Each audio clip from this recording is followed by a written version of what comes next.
Good morning, everybody. Hi, guys. Welcome to Conversations with allieetoile. This is very, very exciting. This is our debut episode, obviously, and this is actually my very first time doing an Instagram Live, so bear with me if there are any technical difficulties through this. I will do my best so that you guys are able to enjoy it. And so Katherine is here, the lovely Katherine Barkman. She's our first guest, and she is connecting with us now. Let's see. Hopefully, fingers crossed.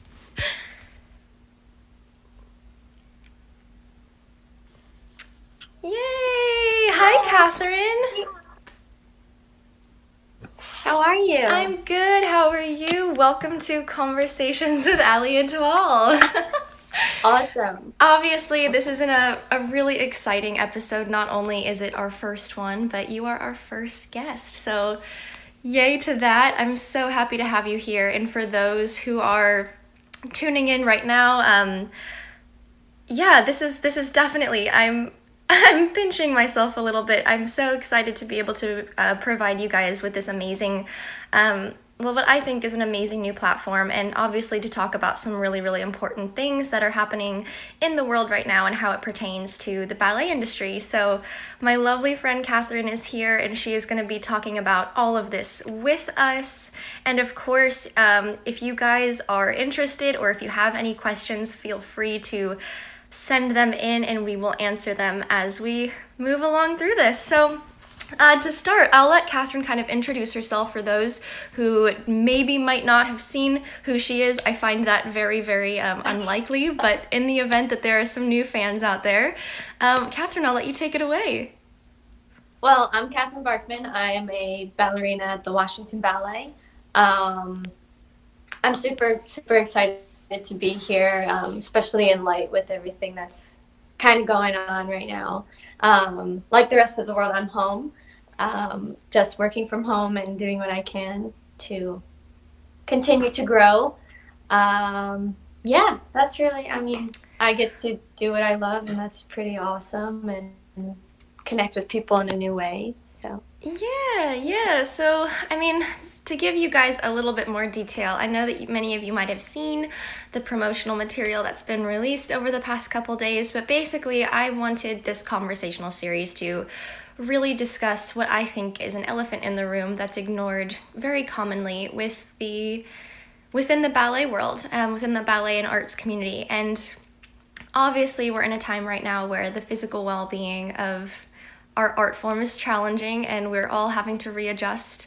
But something that is definitely ignored quite frequently, regardless of it being, a scary time with coronavirus, is dancers and our mental well-being at this point. And so that is definitely something that we're going to be talking about. And obviously, hopefully from this conversation, you guys will have a bit of a takeaway, if anything.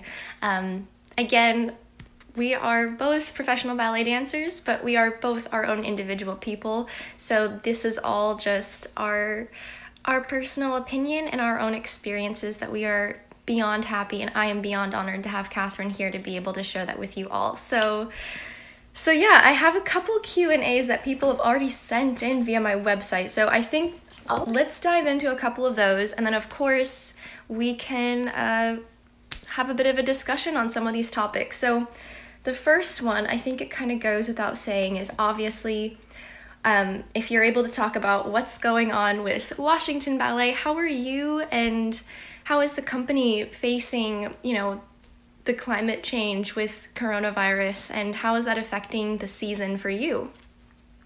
Right. So we were in the middle of preparations for a brand new staging of Swan Lake done by our amazing fearless leader Julie Kent, which was set to open at the Kennedy Center in April. So this all erupted kind of while we were in rehearsal process, and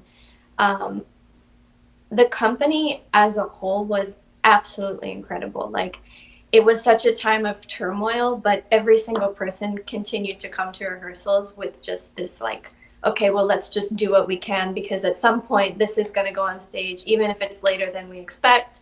It doesn't matter. We're going to give it our all. And I think Julie really inspired that in everybody, that it didn't really matter what was happening at the moment. We had this hope for, you know, she always tells us, like, everything is waiting for you. It's still there. It's just kind of on the other side of this massive challenge we're currently facing. So I think the community actually kind of came together, rather, even though we all had to go home and we put everything on hold. For now, our Swan Lake is now set for June. Okay. To go on stage. Fingers crossed, you know, and we hope to continue our season. But, you know, we are also taking this day to day, and we continue to stay all in touch via Zoom and social media, and, you know, texting each other, checking up on each other, taking class together virtually, which is so comforting. You know, Julie taught us this week, and that was, so it felt like home, you know. So it actually like was, you know, all this fear erupted when this happened, because it's like, well, what, you know, what are we going to do now? Everything's stopping. Yeah. But having that open communication and that positive general feeling in the building, and even now virtually, I think is carrying everybody together. Absolutely. You know, and we have started a campaign called Stronger Than Ever, which, you know, if you would like to help out the Washington Ballet, please check out their website for that. And that's kind of, I think, our company's goal is like that we're going to come back from this stronger and not more broken. No, for sure, for sure. I mean, it's funny that you mention, you know, being able to interact with your colleagues even though we're not there in a personal, you know, reaching out and being able to touch someone kind of capacity, because, you know, for those of you who are students, professionals, who might be in a situation where you're living on your own or away from home, you know, I often take for granted how lovely it is just to be able to stand next to somebody at bar or in rehearsal, you know, having your peers, having your friends be right next to you. And, you know, obviously for me being in England, you know, a good majority of the dancers here at Birmingham Royal Ballet live in the immediate kind of city center area, and so a lot of us are walking to work together, walking home together. Yeah. So now that, you know, that's not happening, you know, it's kind of like, wow, I really miss these people. I really miss the environment. And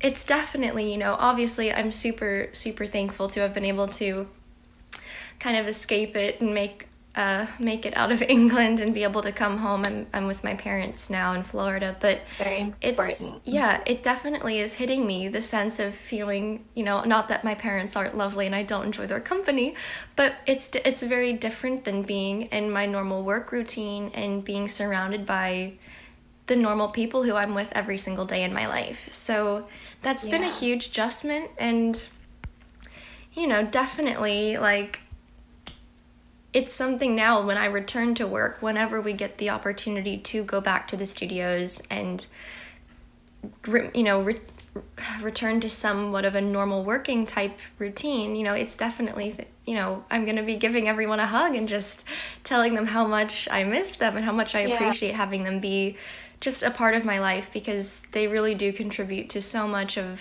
my happiness as, you know, an artist, and being able to work with such lovely people is really an amazing, amazing thing. I'm sure Washington Ballet has an amazing family, that, like, you know, tight-knit type of community as well. You know, that's very common within ballet companies across the world. So yeah, I think, you know, it's we look forward to the day that we can be back together and be back in the studios, but I also think that there is this very collective knowledge that, you know, we will go back to normal, so to speak, and hopefully have more of a routine again. But I don't think, you know, I don't see myself coming out of this the same way I went into it. I think there's going to be a new normal. Yeah.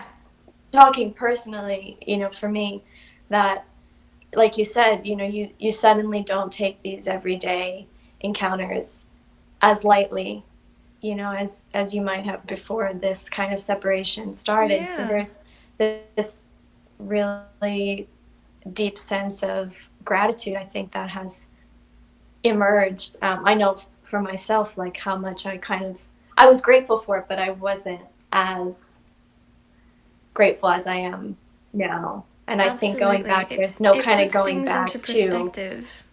to to, to normal, because I think our normal has shifted in a good way, in a Oh very, yeah. very positive way. No, there is a lot that has shifted, and that kind of leads into one of the next questions that was sent in. Um, and I don't know if I should be saying who sends these in or not. I don't know, for privacy, maybe not. But thank you to everyone so far who has been sending me things via my website. That has just been absolutely terrific. And so that next question is, obviously there is a shift in the normal routine. So they're wanting to know, what's the normal routine for us now? What are we doing, obviously, that we have a lot more time on our hands than we normally do. And Yeah. I, for one, will personally admit I have never spent this much time on my phone. Ever. So this has definitely Easy been to like a get sucked huge, like, in. okay, Allie, let's put down the phone. Let's Yeah. stop looking at a screen. In fact, my mom, it's so funny, I showed up here and she got me these, I don't wear glasses, but they're the blue lens glasses, so that when I I'm looking love at a screen, them. my retinas don't get burned or don't get damaged. I don't know. Supposedly they're really good. They're designed by Jamie Foxx. But anyway, Well, they're very classy. it's definitely like, okay, what am I going to start doing with my day to day? Because obviously my normal life would be going to work and spending the entire day there and coming home Mm-hmm. and then having a few personal hours. And now it's just like, wow, full time of whatever I want to do, which is really odd. Mm-hmm. Yeah, no, I feel the same way. I think dancers love having structure. I think dancers love having a schedule and a rehearsal and class and then this and then 5 point shoes and go to sleep. And we love to be busy. And I think we have put, and I know myself, I'm just speaking personally, have put a lot of, I'm productive when I'm fully busy. Like Yeah. I've equated my productivity with having a full schedule. And I think in this experience, I've kind of had to shift my mindset that things are quiet, like not a lot of, you're not on stage, you're not in the studio, you don't have a structure. And, suddenly you have all this time, and what do you do with it? Personally, I've had to well, I love lists, I love schedules and stuff like that because I'm like 80 years old deep down. So I would make, like a schedule for myself. Okay, I'm going to take this Zoom class, or I'm going to do an Instagram live, or I'm going to do, the ab workouts that I'm usually too tired to do, and focus on this problem that I have. I Yeah. noticed that my left foot's like absolutely not turned out. So that's something I need to like spend time doing, working on. So there's certain things ballet oriented that I've kind of set my mind to, like daily goals, just having a daily goal of like, what do I want to accomplish today? If it's this class, this exercise, whatever. But aside from that, I also feel this very deep this deep like call that now that things are quiet and you don't have all of these distractions, like we're suddenly at a loss of what to Yeah. do with our time.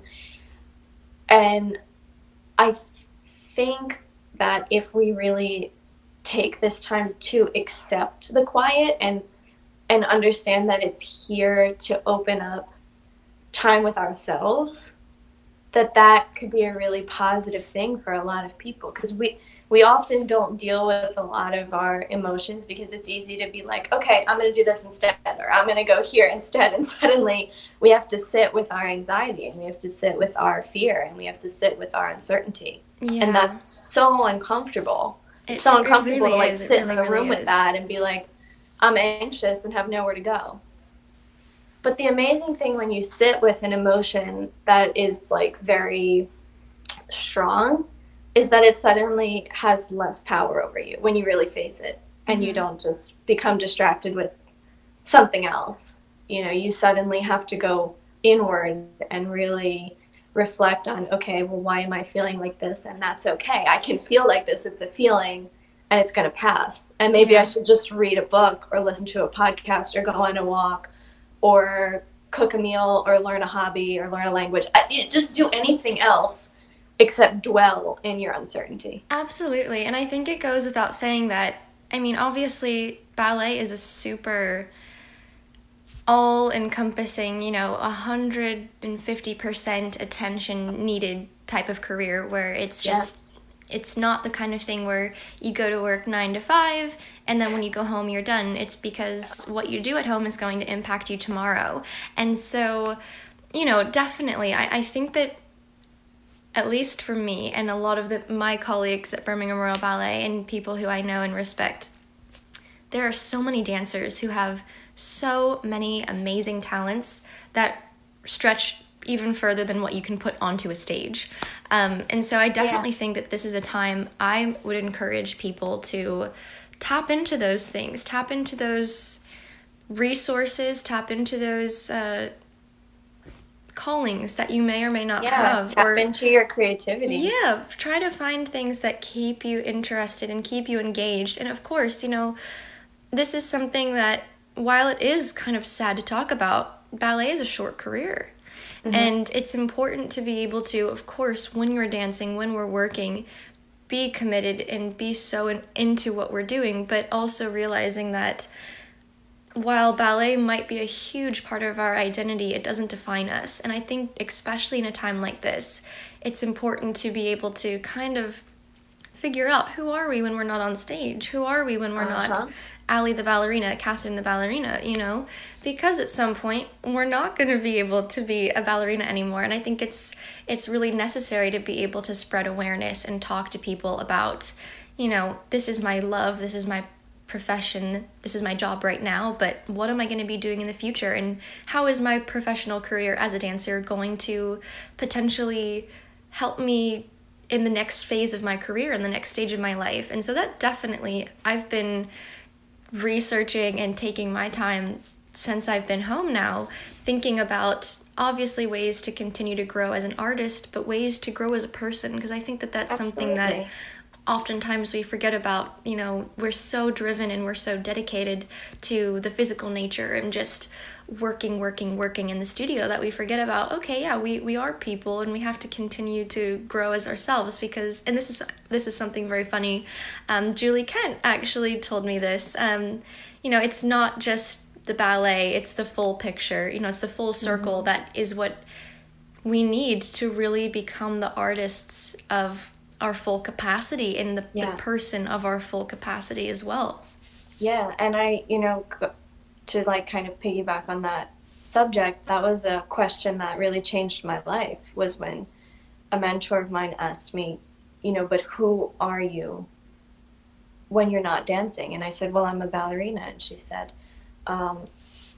no, ballet is what you do, but who are you? What values do you hold? What's your mindset? What is your message? What are you trying to do in this world other than promote yourself as a dancer? Because that's very, we can do more.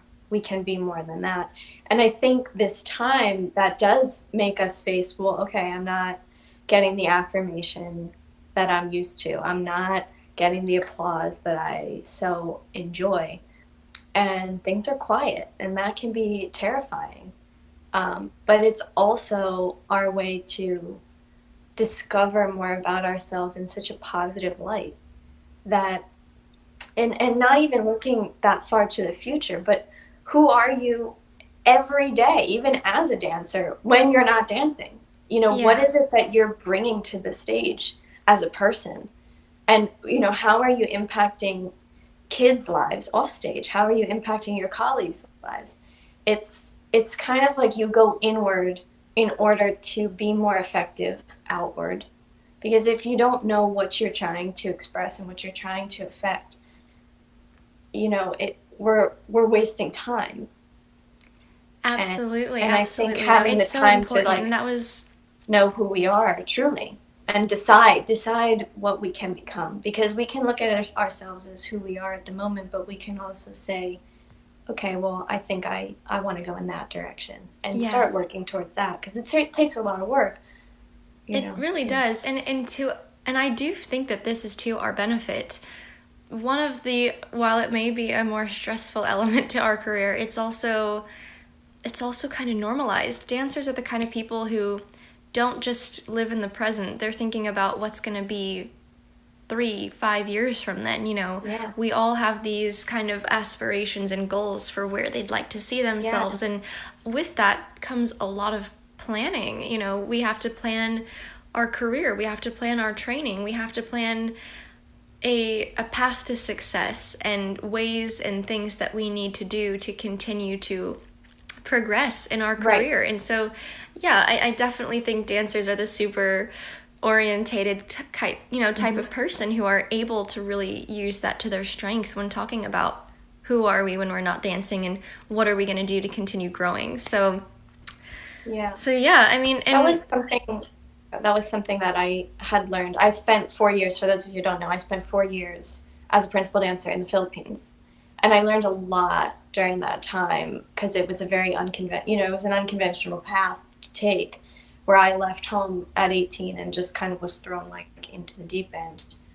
But from that, I had a lot of time there to think and to learn quickly who I was and what it was that I wanted to do. But one major lesson that I learned, because I love planning, I loved thinking 10 years into the future, where I'm going to be, what I'm going to be doing. But there's so much more to us than our future. And I think this is also, it is our present that dictates our future, right? So if we're not fully present, how, we've missed the work that we need to do to get to point B.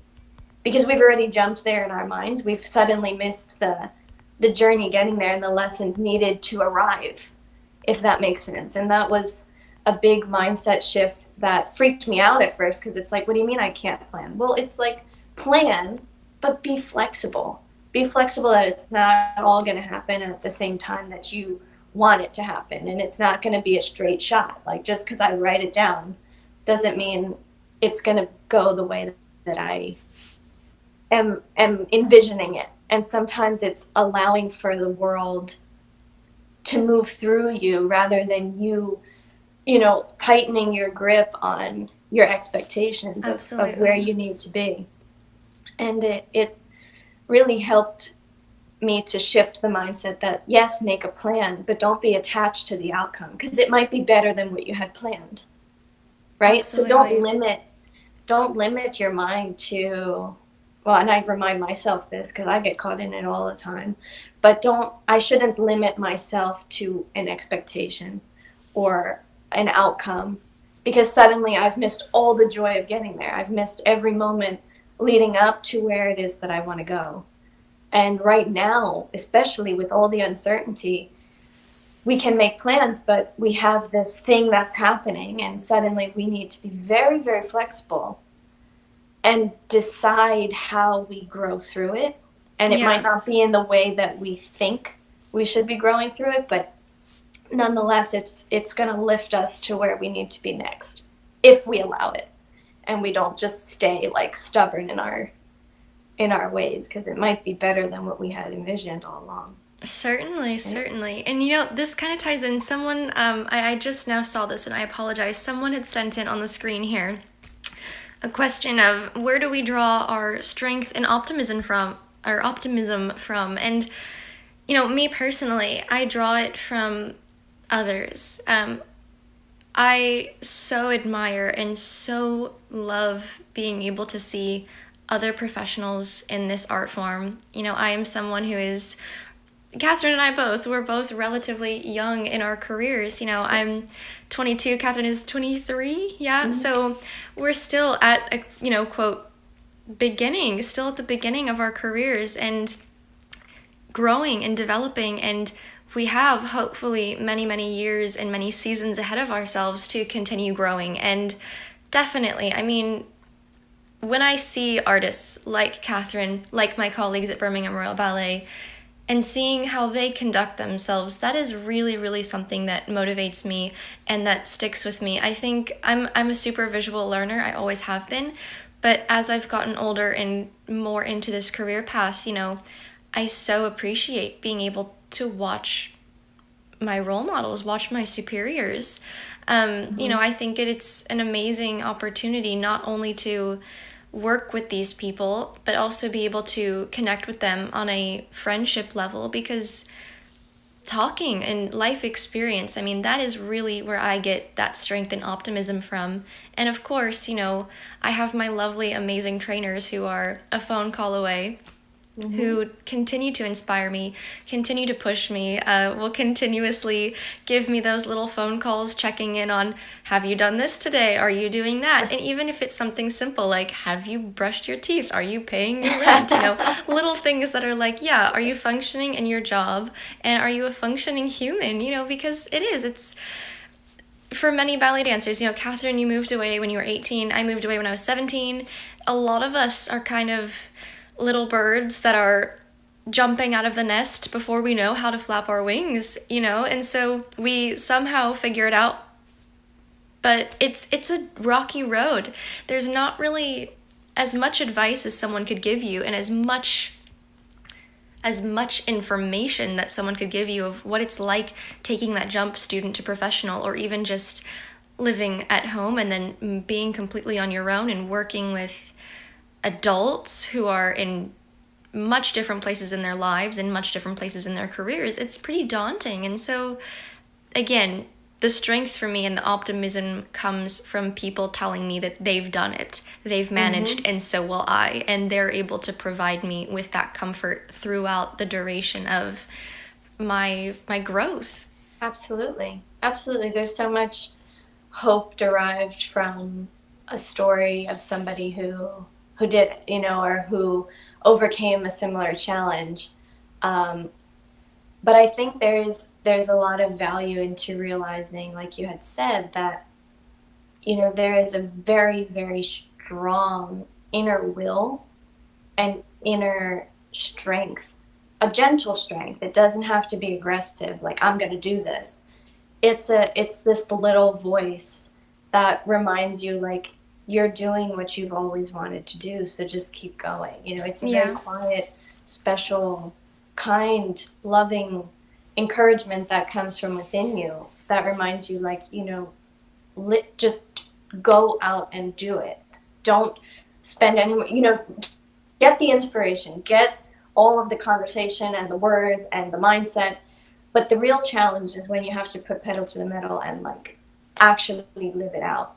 And we can all sit here and discuss about growth and discuss about, hope and aspirations. But then we need to get up and, like, go do some tendus. Make it happen. Do strength, and make it happen, and be kind human beings and spend time with our family and expand our minds. And that's something that you can't just sit here and just think about. You actually have to commit yourself to actions that follow those mindsets every single day with consistency.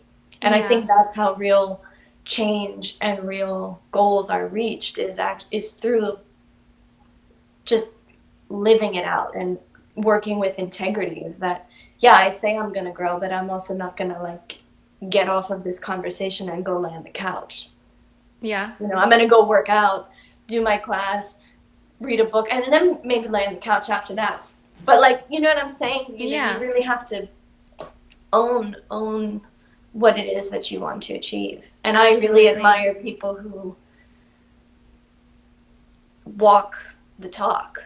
Like Julie, Julie, my director, she's so inspiring with her words, and I see her living it. I see her being fearless and courageous and making those choices that back up what it is she talks about. Yeah, no, that's definitely something that I have the privilege of seeing with our artistic director as well. We, Birmingham Royal Ballet recently just had Carlos Acosta appointed, and he is someone who is obviously, I mean, both Carlos and Julie, they have had the Yeah, most celebrated careers. I mean, the kind of career that we for can only sure. dream about having. And it's really wonderful to see their involvement and to see their commitment at a time like this, because Absolutely. obviously, and I feel for Carlos. Of course he joined, was here for all of a month, maybe a little Oh, longer, and then coronavirus happens, and he's got a company of dancers who are not there in the studio doing anything. So, but right. he has demonstrated so much grace and humanity and tact by navigating us through this. And yeah, he's admitted, he's like, what, this is obviously, as much as we can do at home, it's not going to be the same as what we can do in the studio, but it's the mentality that we're going Yes, to continue to work, we're going to continue to absolutely. keep ourselves going in whatever way we can, even if it's something just, walking the dogs every day, doing a bar, doing something. And for me, I'm someone who likes to mix it up. I don't like doing the same thing every day. So one day maybe it's going for a walk with my dog. Maybe it's going to be doing a bar. Maybe it's going to be, whatever it is, a workout regime. Yeah. It's good to be able to give yourself, again, a different point of view. I'm not sitting in the same room in my parents' place. I'm moving around. I'm going inside, outside. I mean, social distancing. I don't want to put anyone off with that, but they do live in a very, very kind of small, really beachy type town, so I don't have very many neighbors here, so I'm okay. But yeah, I mean, keeping yourself engaged and keeping yourself mentally refreshed, because Hmm. even though we're in a ballet studio for most of our careers or on stage, we are seeing different things, we're doing different things, we're hearing different sounds, different music, and so there's constant sources of stimulus that are coming into our life. And right now, it's very easy when we're all quarantined, isolated. It's very easy to stay put, stay still, and Hmm. Yeah, let that sense of the walls are coming in and kind of get you into that tunnel vision. I mean, I don't want to say tunnel vision, but it's but it's fun. the feeling, like, you can Absolutely. get stuck and it's hard to get out of that place Yeah, where you there's feel like, this okay, hopelessness. now I got to get up and do something, or, it is. And it's important to keep some normal routine going in your life. And I definitely struggled that. I mean, I just arrived home this past Friday, and I will completely admit the first couple days I was here, it was, obviously overcoming a bit of jet lag, but mostly just waking up and being like, okay, what are we going to do now, and when am I going to have my quote lunch break and then my dinner break, and when does the work start and stop, and putting those Yeah, parameters in place. And so having, again, Julie is someone who really puts her words into action. Carlos, those yeah, types of figures in our lives and in our career is what helps me find that path to keep going on at a absolutely. time like this. Yeah, for sure, for sure. So, let's see, you guys are really, for those who are watching now and for those who have sent in previously, you guys are really killing the game with sending in some amazing questions. Okay, well, this one's kind of simple. It's not really too related to the whole coronavirus and ballet situation, but they want to know how we met and if we've met, which yes, we have, but how did we get to know each other? And what's the story of Allie Yeah. and Catherine? Well, we met at the Carreño Dance Festival in, Yes, when was that? 2014? No, earlier. 13, was it? 2013. Was Yeah, it? 2013. Oh gosh, that's ages ago. Yeah, I know. no. I mean, Catherine and I, we've had some amazing opportunities with training seminars and performing opportunities. The Carreño Dance Festival being one of them, and that was something that was started by Jose Carreño, who is a Hmm. former principal dancer with American Ballet Theater. And so we were, oh gosh, I mean, Funny because Julie actually taught there yeah, that Julie summer. did teach there. That And was I kind of, remember like watching her just being like, oh my God. and now she's your boss, right? Isn't that incredible? Yeah, it was amazing. But yeah, I mean, it was just like a summer intensive program. It was in Sarasota, Florida, and Katherine was there, and so was I. And I think that, we were maybe, what, 12, 13, maybe 13, 14? Yeah, I think I may have been like 14. Yeah, if you were 14, I think I might have been about 13 then. But yeah, that was the initial of how we met each other. And then of course, you keep in touch with people. You see on social media how people are doing, where they're going, where they're dancing. And Katherine has always been someone who I just have absolutely idolized and love her dancing, love her as a person. And so I've always followed what she's up to.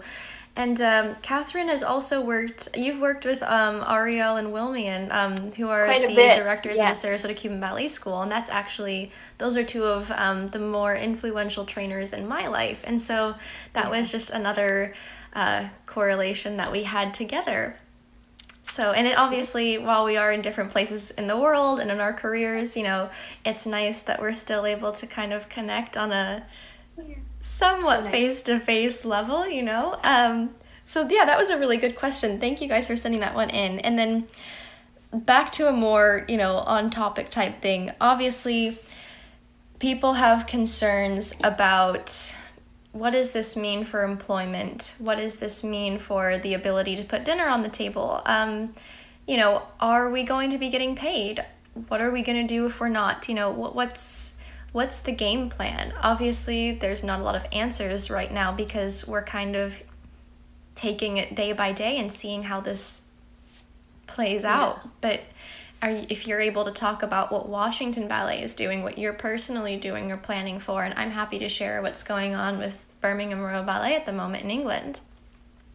Yeah, the Washington Ballet has done an amazing job taking care of us. Obviously there have been, like I said, a wonderful fundraiser to help the organization continue on. So many people have come together in light of this to help artists, and that is an incredible thing because at the end of this, I think the arts are going to be extremely important when we get out of this. It's going to be, that for me is the light at the end of the tunnel. All arts, dance, music, paint, expression, because we have time now to create things, and we should be using it to create things, even if we're not being paid to do it. I think it's a time for us to really remember why we do things other than because we're employed or because it's our job or because it's a routine. It's now coming from a very pure, well, I love this and I want to move. It's my choice. You're finally, once again, choosing and remembering that this is what you want to dedicate your time to. And that's a wonderful thing. Yeah. For me, it's hard to plan anything. It's hard to say, there's so much unknown and there's so much uncertainty. But with that, I think the best thing that we can do is cultivate a resilient mind. So it's not, it's a mindset that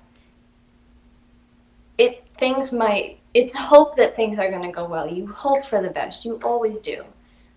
But you also know, just like going on stage, you don't go on stage and hope it goes well, right? You don't stand in the wings and you're like, let me do at least 2 pirouettes, and I hope that happens. Yeah. You've put all this work in to create the best technical performance that you can do, just like you put all this work into your mind to be resilient. But resilience is not things going your way. Resilience is you being able to adapt and thrive under whatever happens to you. So the worst case scenario, you fall on stage. I've done it a million times. But it doesn't have to shake you, and it doesn't have to break you and fill you with anxiety and ruin the rest of your performance. It's just a fall, so you can decide you're going to get up one way or another off the floor, but you also now have a very big choice to make. Like, do I let that define my performance? Do I let that one slip, that one imperfection shake me mentally? And I think there's a direct correlation with what's happening now. Do I let these circumstances decide what happens to me? Do I let this uncertainty creep in and fill me with dread? Or do I just say, no matter what happens down the line, I'm present and I will respond accordingly? But sitting Absolutely. here and dwelling on, I don't know what's going to happen or what's going to be at the end of this, it's not serving anything right now. It's it's a waste of mental space. So I'm trying not to. Those thoughts are just kind of there. They're like little bubbles.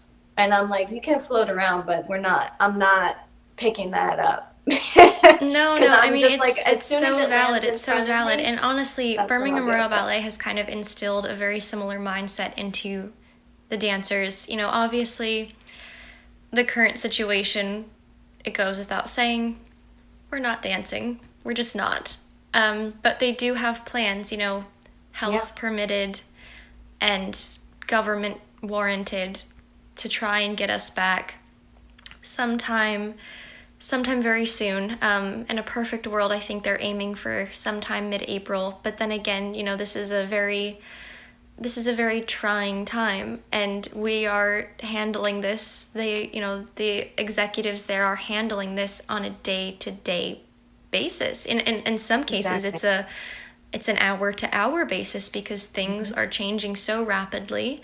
And, you know, at this point in time, the platform that they do have via their social media and through their dancers, I think that they're just encouraging us to keep ourselves relevant, keep ourselves in tune with the world and with our ballet community, because while we're not able to be on stage, we're still able to maintain a presence and be able to put out content and material that inspires people and allows us to have important conversations, and to be able to have an opportunity to speak openly and uninhibited with our thoughts and our feelings. So that's an amazing, amazing point. And someone has just wrote in, I'm a dancer too, just wondering, what about ballet dancers do people never understand about what we do, and how do we feel as dancers? So that's a really amazing question, because I've definitely,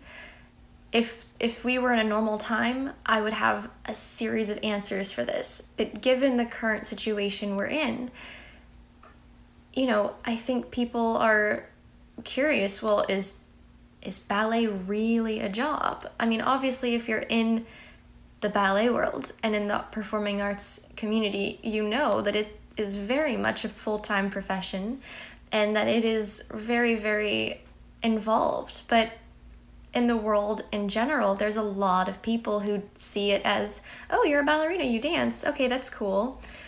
But that's something that was always, you know, dancing for the untrained eye. And my editor, he's not a dancer, so we've had conversations about this. And he's like, you know, because we've talked, he's like, okay, well, I know that you perform and I know that you go on tour and you wear tutus and all that stuff, but how do you make a living? Like, what is it all? And the best way I can sum it up is, I don't think people understand that our job is not just something that you go and do for a few hours a day and then you're done. This is a lifestyle. And I think Katherine will agree with this. And I'm a firm believer that what you do when you're not at work is definitely just as, if not even more important than what we do in the studio. So that's my personal take on that. I'll let Katherine give her thoughts on that as well. I think that's right on. I think a lot of people might underestimate the amount of preparation it takes to get on stage at a very high level.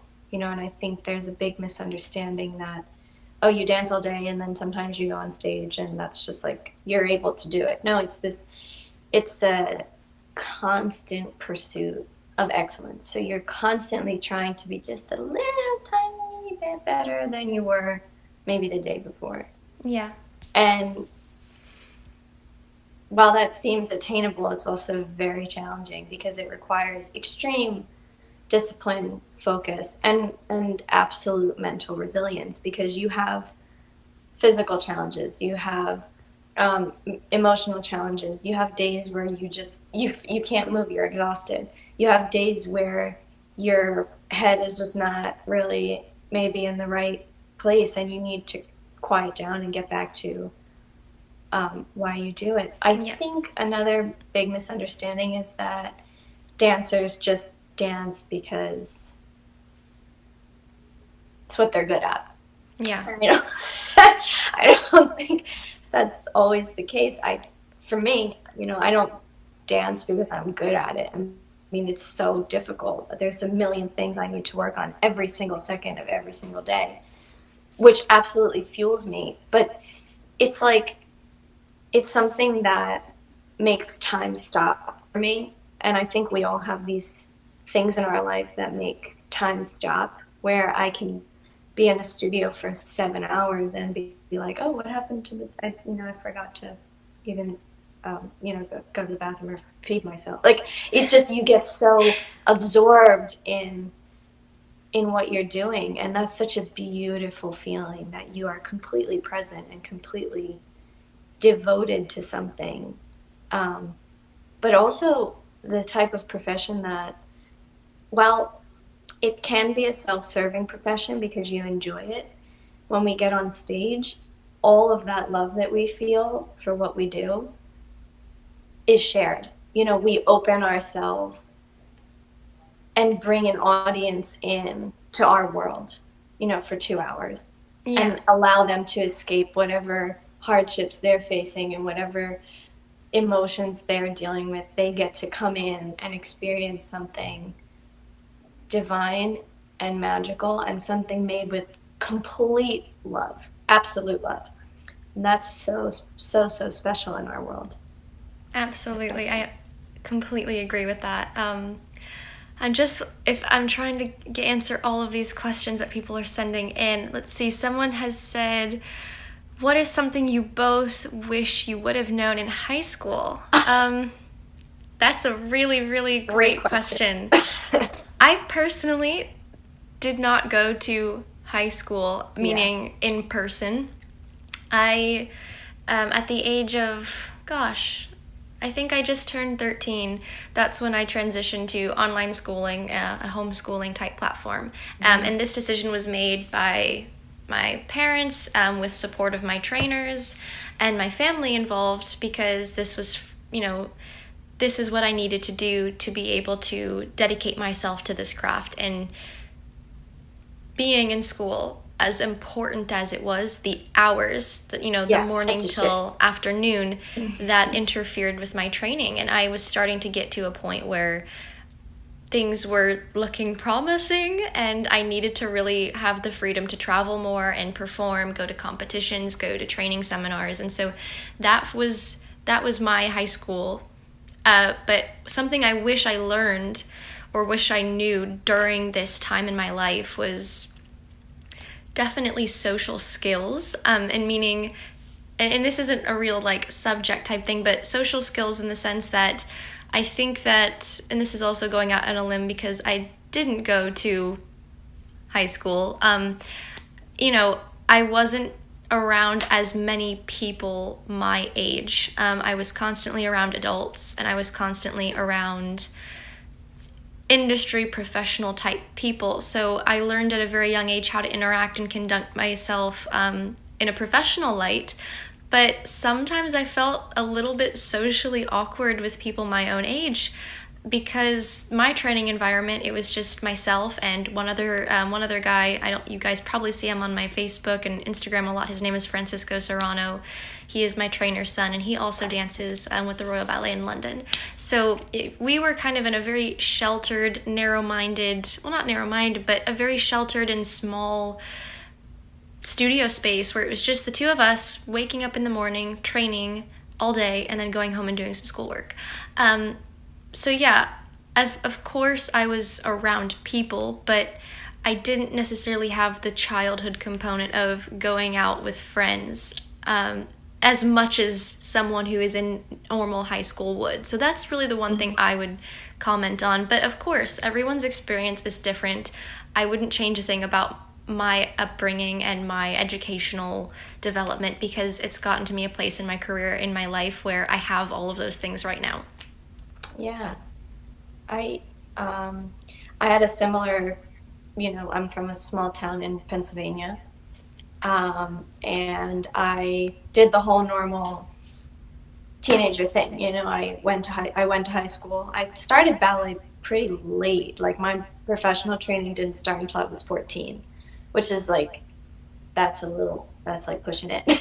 So I had to work kind of double um, to move forward. But at 16, after those initial 2 years with my Russian teacher, at 16, I was like, okay, you know what, I need to switch my schedule. I need to be dancing. It was after the Carreño Festival, actually. That's when it opened Really? my eyes. I was like, oh my God, all these kids are homeschooling. Like, what am I doing? Like, why am I even here with them? They're all so like much like farther ahead than I am. So I was after that I realized, okay, I need to switch my schedule and do school at night, homeschool, and go to ballet all day. And I had the same situation. I was privately trained. So we're talking 5, 6 hours in the studio, me and my teacher and the mirror. And what I wish I would have known in high school was that you don't need to be normal when you were choosing, you know, if you're choosing to live an extraordinary life, then don't even attempt to try to fit in. You know, I think I spend so much time like, oh no, I'm normal. I'm like everybody else. Like I want to do the normal thing and go to football games and go to, you know, parties and be liked. Because it was so much easier to be liked when I was making the same choice as everybody else. But suddenly I made a road choice, you know, and I made a decision that other people didn't make. And suddenly I wasn't invited to things, you know, and I wasn't invited to parties or football games or to hangouts that I used to be part of. And I had to be okay with that. And it wasn't anybody's fault. You know, it wasn't a bullying situation. It was just that my choice had changed me. And Absolutely. therefore, how I spent my time also needed to change. You can't make an extraordinary decision and continue to live a very routine life. You know, if you make an extraordinary choice, expect to learn to walk a little bit alone. Yeah. And that's something I continue to learn, that you know, not everybody is gonna kind of like, oh yeah, we love you. That's cool. And it's okay. You know, it's totally good. You have to like kind of work around those challenges that you'll find your, you know, your groove and your path and how, but I think how you spend your time is super important, like off stage. And I Yes. wish I would have known that sooner. That it's not going to always be like you're always going to feel included, and that's okay. It's totally cool. Yes. It's cool to be alone, like a lone wolf sometimes. That's fine. You'll find your people eventually. So, Absolutely, absolutely. That was a really great question. No, goodness, we do have time for a few more for those who want to send them in, but I want to take one that was sent in because I think this one is really, really special. Obviously, with coronavirus in the world, there's a lot of uncertainty. You know, it goes without saying that there's just going to be a lot of implications. This, you know, this one has really stuck out to me because they wrote, you know, ballet is a very short career in general. Some people are able to go longer, and I think it's really dependent on how well we take care of ourselves and how long we really want to do it. But they were asking, you know, obviously ballet is a shorter career. How does it feel knowing that, you know, obviously we take time off of our careers for injuries and things like that? This is something that wasn't a choice, and we're losing time. How does that resonate with you, and what advice can you give to students who are training or right on that edge where they're wanting to audition to get a job but they can't right now, or even professionals who are just, you know, we're at home and we're wondering, you know, yeah, this, who knows, maybe I could have been promoted during this period of time. Maybe I would have gotten to dance this new role that I haven't done before. absolutely. That's super hard. I mean, at this point, you know, like if I look at the calendar, I was supposed to be having two performances of Giselle in South Carolina and, you know, Swan Lake was going to open at the Kennedy Center. That was what I was working on. And suddenly it was like, okay, that's not happening for a while, so go home. And that was hard to deal with at first. And I think it's okay to be disappointed. I think it's okay to touch that feeling and be like, yeah, this sucks. You know, it's hard. It's awful. Yeah. It doesn't feel good. But after you spend like a day in mourning what was, it's time to like move on, because you can't go back. We can't change it. It's completely out of your control. You know, the circumstances are not under our control. However, what is under our control is what we do during this time. Yes. So while we might feel like our time was lost, our time was just moved. It was moved to home. So if you need to spend your time at home getting stronger, getting wiser, getting more expansive, becoming a better version of yourself, just take the time to do that, and then you don't lose any time. Yeah. It's just that the time, you know, I don't think we're losing time unless we decide to. I think time is relevant too, and if you choose to think of this as, well, I lost my time, you know, then yeah, you totally lost time. But if you change that in your mind and say, well, I'm going to use this time for this, and this, so that when the curtain rises, I'm ready. Or, you know, of course you can't do the same kind of work that you do in the studio, 100%. But you can do other things. And when you get back in the studio, you're going to be better for it.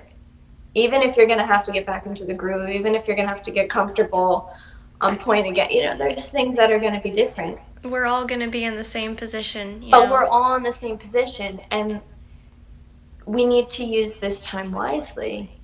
Because at the end of the day, you know, we could have everything is perfect and relevant and how we want it, but we're losing time because we're distracted on something else. So I think time is completely an illusion to how you choose to wield it. If that makes sense. No, I love that. I think that's an amazing perspective. And, you know, honestly, time is, you know, this is a hard time. It's a very hard time in more ways 100%. Than one. And the biggest takeaway that I can, through this all, through talking with Katherine and other people who have been so inspiring to me right now, is that if we have our health, if we have the health of our family members, that is something that money, time, nor resources can buy for us.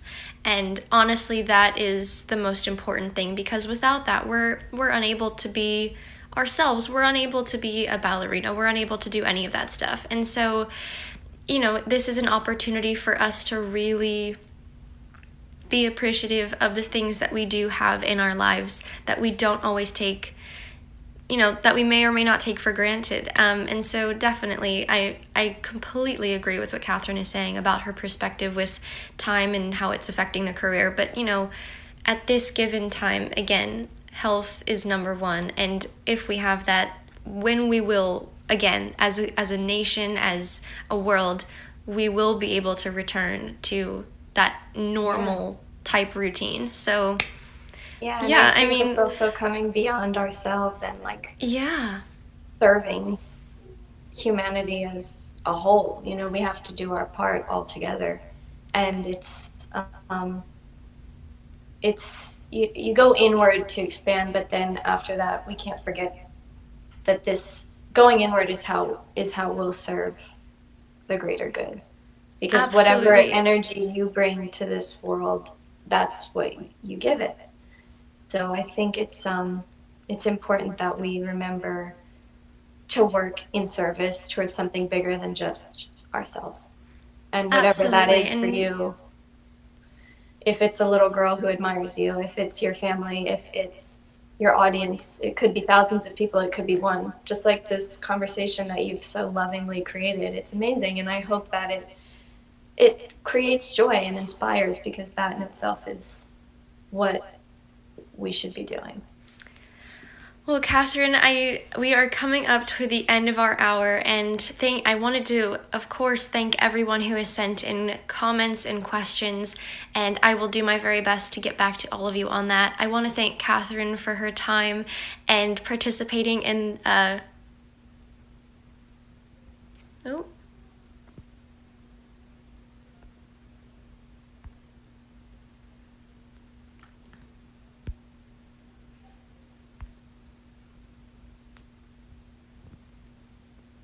Oh, so apparently I have reached the end of how long we're allowed to have an Instagram live video.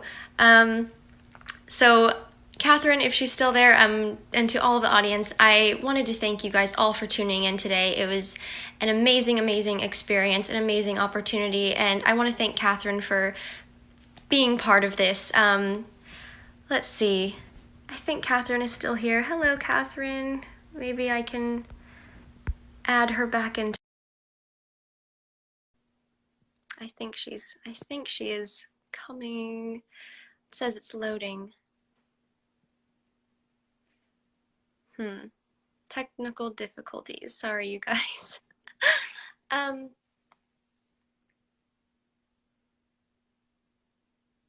Let's see.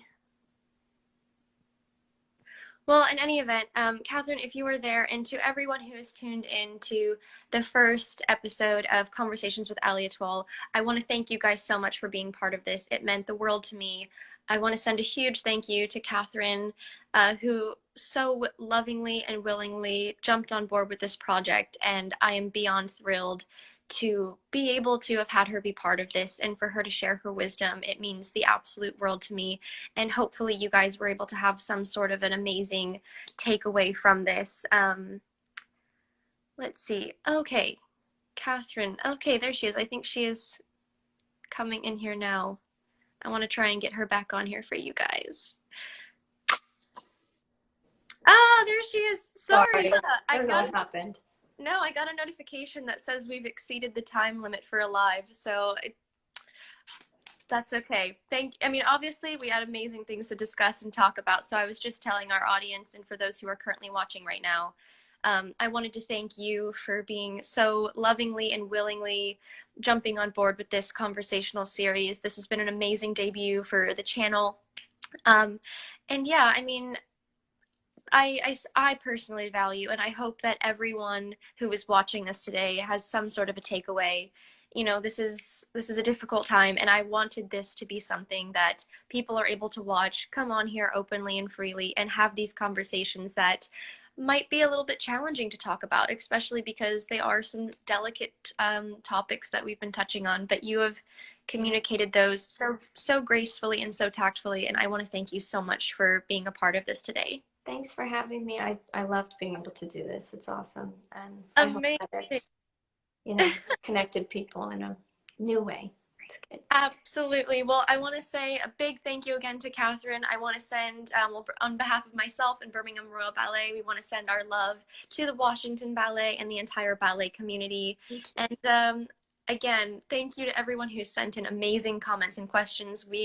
I will do my best to answer those. And if you guys want to see more on Katherine and check out her channel and everything that she is doing, go check out allieetoile.com, and I have artist bio and information updates and all that good stuff on her, so be sure to check that out.